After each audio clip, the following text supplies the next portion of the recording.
Good morning everyone and welcome to the another video on the age of enlightenment. Now what was the age of enlightenment? Enlightenment really was a time where people took the ideas and methods of scientific revolution. That means they started looking at things from the perspective of reason. That is the reason this period is also known as the age of reason. People started questioning why are the things the way they are. They started thinking about the man's problems and what are the solution for it. How the society should be. Their focus was to minimize the human suffering, like what can be done for the betterment of society. So the ultimate goal of this era was to rely on the human reason, that is rationalism. Next we have the historical context. In 1707 Act of Union was passed in which Scotland agreed to merge into the Kingdom of England, and later in 1798 Ireland also added in England. And except this, the famous grammarian Dudley Murray published his grammar book English Grammar in 1794. And in 1737 Licensing Act was passed by the Parliament of Great Britain. Now after this act, the performers were not allowed to perform anything in theatres.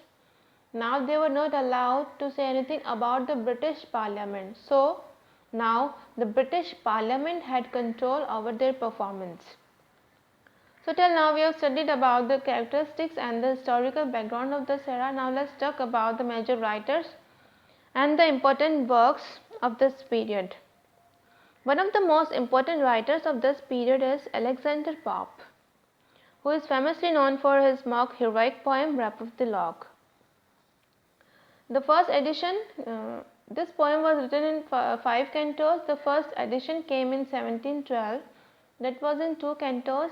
The second edition came in 1712, it is in 1714. The second edition came in 1714 in 5 cantos, and the final form appeared with the speech by Clarissa. So the final form appeared in 5 cantos plus speech by Clarissa. Next he wrote an essay on man. It is a poem. It was dedicated to Henry St. John. It is an effort to vindicate the ways of God to man. Next he wrote epistle to Dr. Arbuthnot. It was written in 7 parts. The next important writer is Jonathan Swift, who wrote Tale of Tub. It is a religious allegory. The Battle of the Books. It is a short satire. Gulliver's Travels. It is a prose satire, and The Modest Proposal.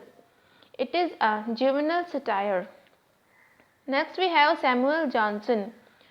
James Boswell wrote a biography named as Life of Samuel Johnson, and Samuel Johnson wrote Lives of English Poets, in which he wrote short biography about the 52 poets. Next he wrote Rassel's The Prince of Abyssinia. Next we have Daniel Defoe, who wrote Robinson Crusoe. This work comes under the category of adventure and historical fiction. Next we have Henry Fielding, who wrote Joseph Andrews. Henry Fielding defined this work as comic epic poem in prose. Next he wrote Tom Jones. It is a picaresque novel. Next writer is Samuel Richardson, who wrote Pamela. It is an epistolary novel in the form of letters. Next we have Lawrence Sterne, who wrote Life and Opinion of Tristram Shandy in 9 volumes. Next writer is Thomas Gray, who is famously known for his poem Elegy written in country churchyard. Next we have William Blake, who wrote Marriage of Hell and Heaven, Jerusalem, and Chimney Sweepers. And last we have Oliver Goldsmith, who wrote She Stoops to Conquer or Mystic of a Night, and he also wrote Vicar of the Wakefield. So that's it for this video lecture. If you have any query, then post your comments in the comment section. Thank you.